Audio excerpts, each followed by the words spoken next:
itu selalu memberatkan yang menengah bawah. Tapi buat yang kaya, oligarki, dimudahkan semua. Royalti batubara di nolin. Jadi nggak ada keberpihakan sama sekali.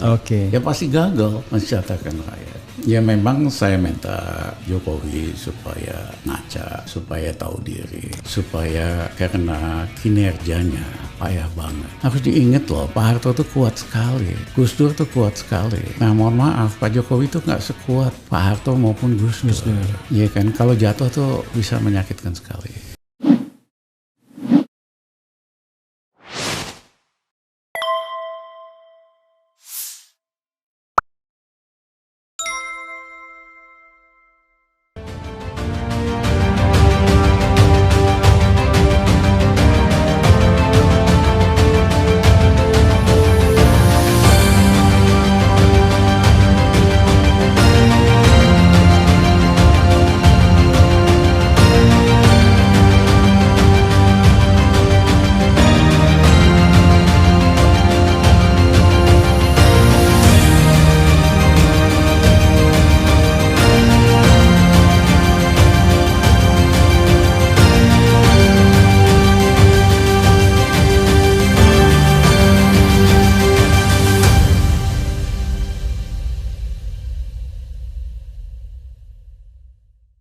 Abang kan sangat dikenal sebagai orang yang sangat kritis dengan pemerintah sekarang. Bahkan kalau kita mau frankly speaking, abang terang-terangan tuh pengen pemerintah ini diganti. Dalam beberapa kesempatan yang saya baca, mudah-mudahan saya nggak salah baca, tapi rasanya beberapa pemberitaan tuh begitu. Itu kenapa bang komentarnya? Ya memang saya minta Jokowi supaya ngaca, supaya tahu diri, supaya karena kinerjanya payah banget. Kinerja soal ekonomi sebelum pandemi aja udah rusak, hari ini lebih rusak lagi. Itu indikator yang proven ya? Ya proven, ada angka-angkanya. Ada angka-angkanya. Yang kedua, ya dia bukan mengembangkan demokrasi, malah demokrasi jalan mundur. Kita dari dulu, dari muda kan pro demokrasi. Dia bikin demokrasi mundur. Kembali lagi KKN, kembali lagi semangat otoriter. Yang ketiga, dia gagal untuk melawan gerakan anti korupsi. Ya faktanya dia bikin lemah BPK, ya KPK. Ya kan, orang-orang hukumannya pun makin rendah dan sebagainya, dapat diskon semua. Yang keempat itu gagal meningkatkan kesejahteraan rakyat. Ya kan. Jadi gagal di ekonomi, gagal di demokrasi, pemberantasan korupsi, kesejahteraan. Saya dapat amanah dari almarhum Kiai Kerapiak, paling senior di Jogja. Beberapa tahun yang lalu saya berkunjung ke sana, dia nitip sama saya sembari nangis. Saya titip barang, ini dananya umat dan sebagainya gini-gini. Jadi saya masih ingat momen itu. Ya, jadi kembali lagi, satu gagal menyembuhkan ekonomi. Dan itu sebelum pandemi. Sebelum pandemi udah semakin pandemi makin hancur. Yang kedua gagal menegakkan demokrasi. Demokrasi malah mundur. Yang ketiga gagal memberantas korupsi, malah makin meluas. 4 kesejahteraan. Kesejahteraan rakyat yang dasar. Kenapa? Itu kebijakan ekonominya, terutama pajak, itu selalu memberatkan yang menengah bawah. Tapi buat yang kaya, oligarki, dimudahkan semua.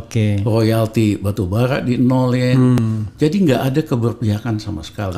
Ya pasti gagal mensejahterakan rakyat. Nah jadi saya minta Mas Jokowi, makin lama Mas Jokowi di sana, beban rakyat biasa dan warisan buat siapapun nanti ini akan kompleks. Karena meninggalkan beban yang luar biasa. Dan ini pikiran yang sangat objektif ya. Jadi bukan sekedar cuci piring lagi. Kalau cuci piring kan gampang, tinggal dicuci doang. Ini kok ninggalin bak-bak beracun. Nyikatnya pun susah gitu. Nyikatnya pun susah kan. Ya, jadi lebih baik mundur diri supaya baik-baik kok. Kita akan terima kasih. Ya, mungkin nggak ada tuntutan siapa mesti diadili siapa. Tapi paling yang ditangkap-tangkap minta dibebasin dulu lah. Ya nanti kalau Rizal Ramli yang pegang ya kita bebasin semua tahanan politik. Bang, kalau ngomong begini nih kan ngeri-ngeri sedap. Jadi kalau cara ngomong pun terpleset sedikit, abang akan menjadi sasaran, incaran. Dan kita sudah merasakan kan, bergerak sedikit, mulai represif. Jokowi lewat, poster dibentangkan, tangkap. Mau demo, markas HMI-nya dikepung. Nggak bisa keluar. Jadi apakah memang itu satu-satunya cara pemerintah untuk bertahan? Jadi mulai mempraktekkan tindakan-tindakan yang represif gitu? Bisa, semakin otoriter dia memperpanjang umurnya. Oke. Tapi juga nanti jatuhnya akan lebih menyakitkan. Oke. Harus diingat loh, Pak Harto tuh kuat sekali. Gus Dur tuh kuat sekali. Iya kan? Nah mohon maaf, Pak Jokowi tuh nggak sekuat Pak Harto maupun Gus Dur. Iya kan, kalau jatuh tuh bisa menyakitkan. Nah itu yang saya nggak mau.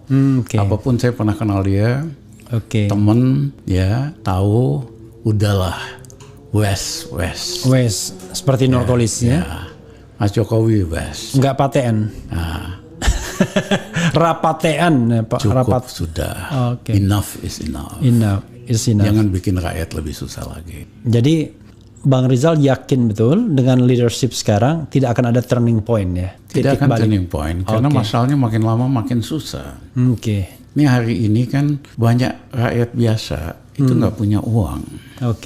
Refli kan tahu golongan menengah kita, rumah punya, mobil punya, duit cash nggak punya. I see. Kenapa? Karena duitnya disedot untuk beli surat utang negara. Itu makanya pertambahan kredit negatif kalau nggak kecil sekali. Artinya uang beredar aja disedot. Itu yang mengakibatkan rakyat kita nggak punya daya beli. Ya, jadi bukan hanya gara-gara COVID. Kita simpan duit di bank, uangnya beli pakai surat utang negara. Kenapa? Kalau lembaga keuangan bank beli SUN, dia dapat yield 6,5% tanpa resikonya 0 dijamin negara. Tapi kalau dia kasih kredit, yield apa? Yield kayak bunga lah, ekuivalen dengan bunga. Tapi kalau dia kasih kredit sama individunya resiko macet. Padahal selisihnya dia hanya 3%. Margin dia. Iya kan, gross margin. Kalau macet dia bisa hilang. Sementara beli SUN nggak ada risikonya, 6,5%. Jadi banyak uang itu mengalir ke surat utang negara. Uang yang beredar di rakyat disedot. Habis itu rakyat ditimpain terus untuk biaya hutang ini. Listrik mau dinaikin, sekolah mau dipajakin, mau dikenakan ke PPN dan sebagainya, itu ada semua listnya nanti bisa. Ya tapi kebijakan ekonomi begini karena memang nggak ada alternatif. Masalah besar. Maksudnya ada alternatif sebenarnya. Banyak cara kok. Banyaknya. Cuman masalahnya keberpihakan. Apa kata kuncinya sebenarnya? Waktu saya Menko, Gus Dur, saya masuk itu kan ekonomi minus 3%. 21 bulan kita naikin jadi 4,5%, 7,5%. Caranya gimana? Kita pompa daya beli yang menengah bawah. Misalnya kita naikin gaji pegawai negeri, sipil sama pensiunan, 125% dalam 21 bulan. Gus Dur bilang sama saya, Rizal itu kan nggak pernah kenaikan 125%, biasanya kan cuman sesuai inflasi 6%. Saya bilang, Gus, rakyat yang menengah bawah kalau nggak korup, daya belinya tuh hancur banget. Kalau kita naikin gajinya 99%, dia akan belanjakan. Sektor retail hidup gitu lah.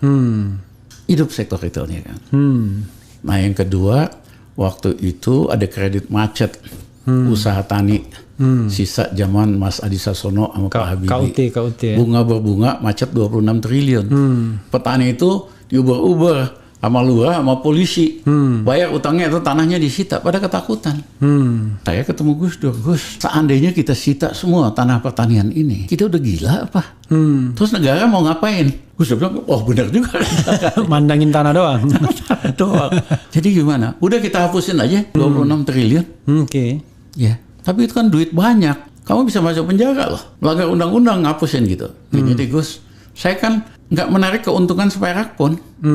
Kalau mau tangkap Rizal Ramli, tangkap aja. Kalau soal duit, nah itu kita cari yang lain. Jadi kita hapuskan kredit macet para petani. Ya kan? Sehingga petani happy lagi berproduksi. Habis itu kita naikin harga dasar gabah, pembelian gabah, supaya dia lebih untung. Itulah yang menjelaskan 2 tahun Gus Dur setelah saya masuk itu nggak pernah import beras.